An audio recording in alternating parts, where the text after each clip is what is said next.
नाज़रीन, अवामी न्यूज़ में ख़बरनि जो सिलसिलो जारी है। हिन वक्त असीं तव्हांखे खिपरो में ख़बर ॾींदा हलूं त खिपरो लॻ कणकनि जे गोदामनि जे भरिसां ओड कॉलोनी जी रवासण फिडी ज़ाल रेशमा ओड सांगड़ रोड ते मज़ूरी करे वापसि रक्शे में सवार थी पंहिंजे घर ईंदे रक्शे जो टायर में फोती फासण सबबि रक्शे मां किरी फोत थी वई है। फोत थियण बाद रक्षा ड्राइवर पंहिंजे रक्शे में फिडी ज़ाल रेशम ओड खे खिपरो जे तालका अस्पताल पहुचायो। इतला ते खिपरो पुलिस तालका अस्पताल पहुची, जिते हिन फोती औरत जे मड़ जी कानूनी कार्रवाई कराई मड़ वारसनि हवाले कयो। जॾहिं त फोती औरत जे पीउ चयो त मुंहिंजी छोकिरी जी पोती रक्शे जे टायर में फासण सबबि फोत थी है। इन में रक्शे ड्राइवर जो को बि ॾोह कोन्हे। इन मौक़े ते खिपरो पुलिस जो चवणु आहे त वारसनि पारां अगरि को केस दाख़िल करायो त दाख़िल कंदासीं। वाक़े जी हर रुख खां जांच करे रहिया आहियूं।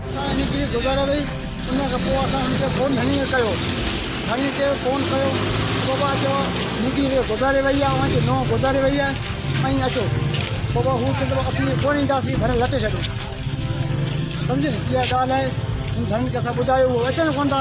हू चवंदा असीं अव्हांखे न ॿुधाईंदासीं, हीअं कंदासीं हीअं कंदासीं। इहा ॻाल्हि आहे पुलिस साईं हाणे जेके भले असां लिखी वठो जेकी बि कयो।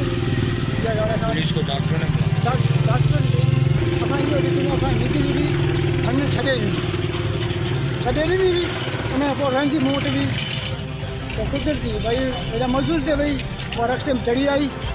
उहा असांखे का ख़बर कोन हुई त मज़दूर ते वई वीचारी आहे ईंदी शाम जो घर, असांखे ख़बर कोन्हे किथे न पोइ वीचारी एक्सीडेंट थी मरी वई। पोइ असांखे ख़बर कोन हुई। हीअ आया खणी हिते रक्षा खणी आयो हिते अस्पताल में। पोइ हीअं हिते कयूं फ़ोन कयो, पोइ असांखे ख़बर पई। अच्छा, निंगरीअ छा नालो आहे कुडी कंहिंजी घरारी रेशम जी। त घणा औलाद आहिनि? ॿ छोकिरा आहिनि, हिकु निकिरी आहे। हू औलाद ईअं कंहिं वटि? उहो मूं वटि आहे न। जे छोकिरो रक्शे में हुनखे किरायो उन जो साईं उन असीं कोन था चयूं, उनखे असीं छा हूअ त बेड हुई आहे, असीं कोन हुनखे ॿधाईंदा न कुझु बि कंदा।